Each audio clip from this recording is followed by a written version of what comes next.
आपने ना जाने कितने रातें बिताए हैं, कितने गारमेंट सिले हैं और ना जाने क्या-क्या किया है एक कलेक्शन को बनाने के लिए। लेकिन कभी सोचा है कि आपका इस कलेक्शन को अल्टीमेटली एक जगह पे पहुँचाने के लिए कितनी लोगों की ज़रूरत पड़ती है या फिर क्या-क्या और नेसेसरी चीज़ें हैं जो इस पोर्टफोलियो को या फिर आपके कलेक्शन को एक नया लेवल, एक अपर हैंड दे सकता है। तो उस चीज़ को ही समझाने के लिए आज मैं अंशुमन प्रामाणिक आपको समझाने वाला हूँ कि पोर्टफोलियो किस तरीके से बनाया जाता है। पोर्टफोलियो बनाने के लिए बहुत बेसिक सिंपल कुछ चीज़ें हैं, जो चीज़ों के बारे में आज आपको इंट्रोडक्टरी एक टॉपिक के बारे में मैं समझाता हूँ। जैसे मान लीजिए कि डिज़ाइन प्रोसेस। अब डिज़ाइन प्रोसेस क्या है? डिज़ाइन प्रोसेस मतलब आप मान लीजिए काम तो किए हो, लेकिन उस काम को करने के बाद कहीं न कहीं आपके सारे काम एक फ़ोटो एल्बम की तरह तस्वीरों के फॉर्मेट में एक रिक्रूटर के पास पहुँचता है। जैसे ही वो रिक्रूटर के पास पहुँचता है तो अल्टीमेटली वो रिक्रूटर देखता है ये तो सिर्फ़ फ़ोटो है। तो डिज़ाइन प्रोसेस वहीं पे एप्लीकेबल हो जाता है, जहाँ पे आप पूरा प्रोसेस समझाते हो।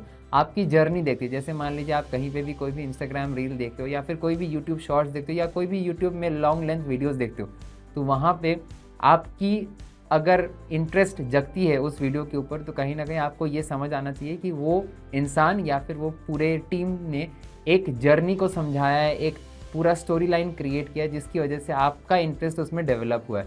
तो उसी स्टोरी लाइन को किस तरीके से कलेक्शन के फॉर्मेट में एक पोर्टफोलियो में इनकलकेट किया जा सकता है। एक पोर्टफोलियो में सारा चीज़ें जहाँ से आप इंस्पिरेशन ले रहे हो, जहाँ पे आपका मूड बोर्ड चल रहा है, जहाँ पे आपका थीम बोर्ड चल रहा है, जहाँ पे आपका कलर बोर्ड चल रहा है, ये सारी चीज़ें एक साथ एक जगह पे किस तरीके से लेके आ सकते हैं और लेके आने के बाद उसको किस तरीके से एक अच्छा आउटकम दे सकते हैं through visual references, through graphics, through text. यही सारी चीज़ें आज पोर्टफोलियो में समझने वाले हैं। और पोर्टफोलियो में इस पोर्टफोलियो के वर्कशॉप में हम लोगों ने 3 स्टेप में इसको डिवाइड करके रखा है।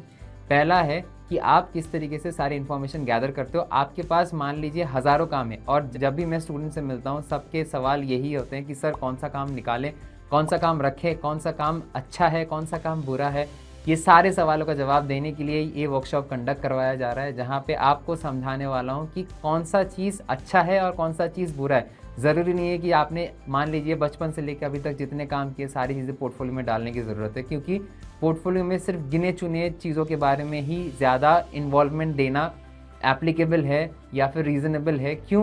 क्योंकि आप अगर सारी चीज़ें डाल दोगे तो कहीं न कहीं आपका जो मेन एजेंडा है पोर्टफोलियो से, मान लीजिए आपको नौकरी करना है, मान लीजिए आपको किसी क्लाइंट के डिज़ाइन ब्रीफ को समझना है या फिर आपको फ्रीलांस भी करना है, तो ये सारी चीज़ों को समझने के लिए, उनके लिए काम करने के लिए आपको पहले अपना पोर्टफोलियो अच्छा करना है। जब तक आपका पोर्टफोलियो अच्छा नहीं हो, जब तक आपके वो गिने-चुने काम जो सबसे ज़्यादा अच्छा है, उस डॉक्यूमेंट के फॉर्मेट में नहीं जाएगा क्लाइंट के पास, तब तक आपका जो एक out of the box creative format में किस तरीके से अपने आप को दिखा सकते हो, वो मिसिंग हो जाएगा। इसीलिए 3 स्टेप्स जो इस पोर्टफोलियो के वर्कशॉप सेशन में रहेगा, वो ये है कि पहले कौन सा काम लेना है, कौन सा काम छोड़ना है। दूसरा कि डिज़ाइन प्रोसेस दिखाना है। डिज़ाइन प्रोसेस का मतलब कि जर्नी जो है आपने कैसे शुरुआत किया और किस तरीके से उसको ख़त्म किया।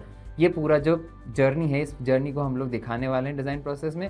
और तीसरा कि पोर्टफोलियो का लेआउट किस तरीके से बनाया जा सकता है। पोर्टफोलियो का लेआउट क्यों इंपॉर्टेंट है? क्योंकि अगर मान लीजिए आप जैसे अखबार पढ़ते हो तो अखबार में सेक्शंस होते हैं, तो वो सेक्शंस की वजह से कहीं न कहीं ये पढ़ना है और ये नहीं पढ़ना है। तो वैसे ही layout is something which is very important. अगर आपके पोर्टफोलियो में लेआउटिंग नहीं है, कौन सा टेक्स्ट कहाँ पे आएगा, हेडिंग का फॉर्मेट क्या रहेगा, बॉडी का फॉर्मेट क्या रहेगा, इमेज का साइज़ कितना बड़ा होगा, कितना छोटा होगा, ऊपर हेडर और नीचे फुटर में कितना जगह छोड़ना है, पेज नंबर कहाँ पे लगाना है, ये सारी चीज़ें, ये एकदम माइन्यूट चीज़ें हैं जो कहीं न कहीं हम लोग इग्नोर कर देते हैं और वहीं पे आपका पोर्टफोलियो पीछे रह जाता है।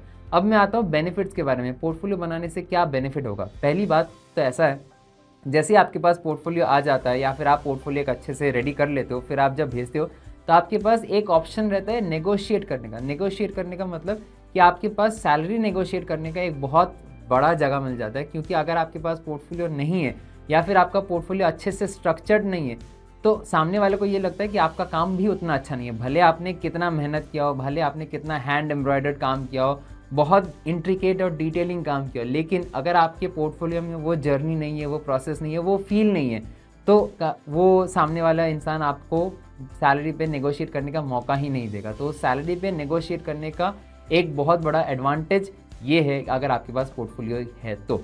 और दूसरी चीज़ ये है कि अगर आपके पास पोर्टफोलियो है तो आप कहीं ना कहीं स्टैंड आउट कर सकते हो अपने कामों को लेकर, अपने स्टोरी को लेकर। अगर आपका स्टोरी बाकी सारे दूसरे लोगों के जैसे ही है तो आप पीछे रह जाओगे। वहीं पे पोर्टफोलियो बनाने का मेन रीज़न ये है कि आपका स्टोरी एक अलग तरीके से झलके, आपका स्टोरी एक अलग तरीके से लोगों तक पहुँचे, और जहाँ जितना इमोशनल स्टोरी, जहाँ जितना थॉट प्रोसेस ड्रिवन स्टोरी है, वहीं पे कैंडिडेट जो है ऑटोमेटिकली एक अलग अपलिफ्ट कर सकता है अपने कामों को थ्रू दिस पोर्टफोलियो।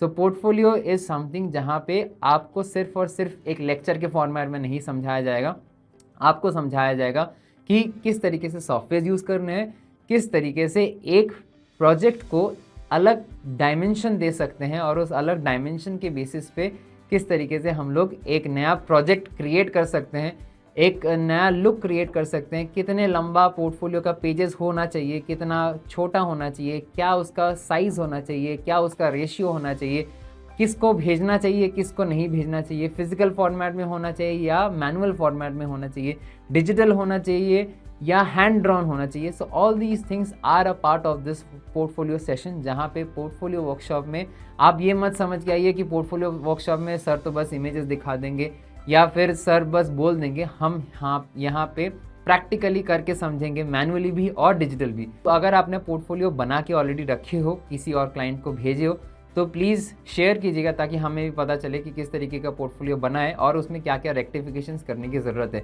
पोर्टफोलियो में आप पोर्टफोलियो को एक ब्रीफिंग दे देता हूँ कि पोर्टफोलियो में पोर्ट एंड फोलियो, इसका मतलब होता है पोर्टेबल फोल्डर, मतलब आपका जो भी काम है वो पोर्टेबल होना चाहिए। तो पोर्टेबल मतलब उसको आप कहीं पे भी किसी तरीके से भी लेके जा सकते हो अपने साथ में, भी डिजिटली, या फिर आप कैरी भी कर सकते हो। इसीलिए पोर्टफोलियो का नाम उस तरीके से डिराइव किया गया है। जैसे आपने रेड कारपेट देखा होगा, तो रेड कारपेट देखते टाइम हमने देखा कि काफ़ी सारे इंडियन डिज़ाइनर्स वहाँ पे अपने आप को शोकेस किया है। तो ये सारी चीज़ें सिर्फ और सिर्फ only through portfolio is possible. अगर आपके पास पोर्टफोलियो नहीं है तो ये सारी चीज़ें नहीं पॉसिबल हो सकती है। तो पोर्टफोलियो सेशन जल्दी से जल्दी अपने आप को एनरोल कर लीजिए। ये पोर्टफोलियो सेशन 30 एंड 31 जनवरी को होने वाला है। इसका टाइमिंग है सुबह 9 बजे और प्राइसिंग इज़ 199 ओनली। तो प्लीज़ आप लोग ज्वाइन कीजिए और पोर्टफोलियो सेशन का लाभ उठाइए। मिलते हैं इस वर्कशॉप में। Thank you.